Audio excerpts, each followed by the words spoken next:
नमस्कार दोस्तों, स्वागत है आप सभी का। दोस्तों, कहानी पसंद आए तो प्लीज़ मेरे चैनल को सब्सक्राइब जरूर करना।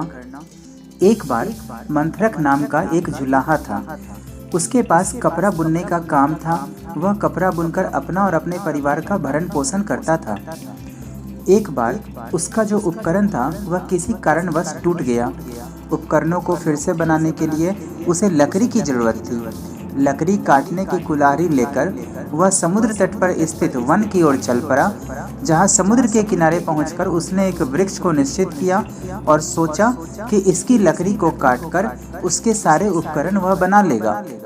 यह सोच विचार कर वह वृक्ष के तने में वह कुल्हाड़ी मारने ही वाला था कि वृक्ष की शाखा पर बैठे हुए उसे वृक्ष के देवता ने कहा, मैं इस वृक्ष पर आनंद से रहता हूँ और समुद्र की शीतल हवा का आनंद लेता हूँ। तुम्हें इस वृक्ष को काटना उचित नहीं। दूसरे के सुख को छीनने वाला कभी सुखी नहीं होता। उस जुलाहे ने कहा, देव, मैं भी लाचार हूँ। लकड़ी के बिना मेरे उपकरण नहीं बनेंगे, कपड़ा नहीं बुना जाएगा, तो मेरे कुटुंबी, मेरे परिजन सब लोग भूखे मर जाएंगे। इसलिए अच्छा यही है कि आप किसी और वृक्ष का आश्रय ले लो और मैं इस वृक्ष की शाखाएं काटकर इसका उपकरण बना लूं। उस देव ने कहा, मंथरक, मैं तुम्हारे उत्तर से प्रसन्न हूँ। तुम कोई भी एक वर मांग लो, मैं उसे पूरा करूँगा। केवल इस वृक्ष को मत काटो। मंथरक जुलाहे ने बोला, यदि यही बात है तो मुझे कुछ देर की अवकाश दे दो। मैं अभी घर जाकर अपनी पत्नी से और मित्र से सलाह मशवरा करके तुमसे वर मांगने वापस आऊँगा। देव ने कहा, ठीक है, मैं तुम्हारी प्रतीक्षा करूँगा। गांव में पहुंचने के बाद मंथरक की भेंट अपने एक मित्र नाई से हो गई। उसने उससे पूछा, मित्र, एक देव मुझे वरदान दे रहा है। मैं तुझसे पूछने आया हूँ कि कौन सा वरदान मांगा जाए। नाई ने उस मंथरक जुलाहे की पूरी बात सुनी और कहा, यदि ऐसा ही है तो तुम एक राज्य मांग लो। मैं तुम्हारा मंत्री बन जाऊंगा, फिर हम सभी सुख से रहेंगे। तब मंथरक ने अपनी पत्नी से सलाह लेने के बाद वरदान मांगने का निश्चय करने की बात नाई से बताई। नाई ने उससे कहा, स्त्रियों के साथ ऐसी मंत्रणा नीति विरुद्ध बतलाई गई है, अतः तुम ऐसा बात मत करो। तुम खुद जाकर जो मैंने कहा है वह उस देव से मांग लो। लेकिन मंथरक ने फिर भी अपनी पत्नी से सलाह किए बिना कुछ भी न करने का विचार प्रकट किया।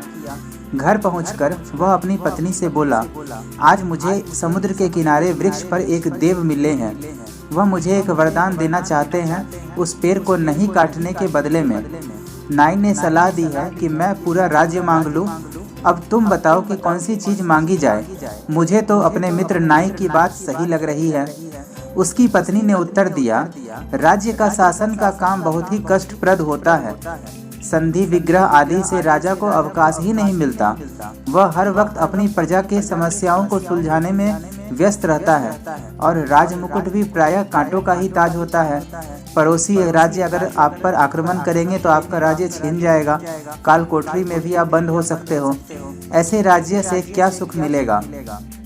मंथरक ने कहा, प्रिय, तुम सही बात कह रही हो। राजा राम को और राजा नल को भी राज्य प्राप्ति के बाद कोई सुख नहीं मिला था। हमें भी कैसे मिल सकता है। किंतु प्रश्न यह है कि राज्य न मांगू तो क्या मांगू।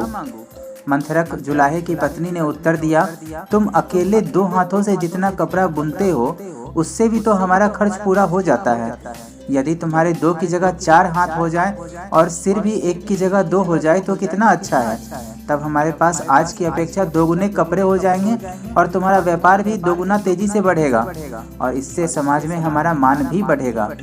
मंथरक को अपनी मूर्ख पत्नी की बात जच गई। समुद्र तट पर जाकर वह उस देव से बोला, यदि आप मुझे वर देना चाहते हो तो यह वरदान दो कि मेरे 2 हाथ की जगह 4 हाथ हो जाएं और मेरे 1 सर की जगह 2 सर हो जाएं। मंथरक जुलाहे ने यह सोचा था कि अगर उसके 4 हाथ हो जाएंगे और 2 सर हो जाएंगे तो वह ज़्यादा मेहनत कर पाएगा, ज़्यादा काम कर पाएगा, ज़्यादा धनोपार्जन कर पाएगा। समुद्र देव जो थे उन्होंने उसके वरदान को पूरा कर दिया। अब मंथरक के माथे पर 2 सर हो चुके थे और उसके 4 हाथ हो गए थे।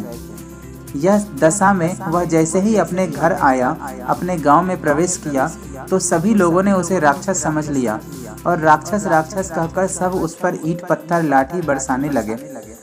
किसी ने भी उससे यह नहीं माना कि वह मंत्रक जुलाहा है। सब लोग उस पर टूट पड़े और उसे इतना मारा कि वह बेचारा वहीं मर गया। दोस्तों, यह कहानी हमें बताती है कि हमें हमेशा ज्ञानी पुरुष की बातें माननी चाहिए और मूर्ख सलाह से हमेशा दूर रहना चाहिए। कहानी अगर आपको पसंद आई हो तो प्लीज़ मेरे चैनल को सब्सक्राइब जरूर करना और वीडियो को लाइक करना। धन्यवाद।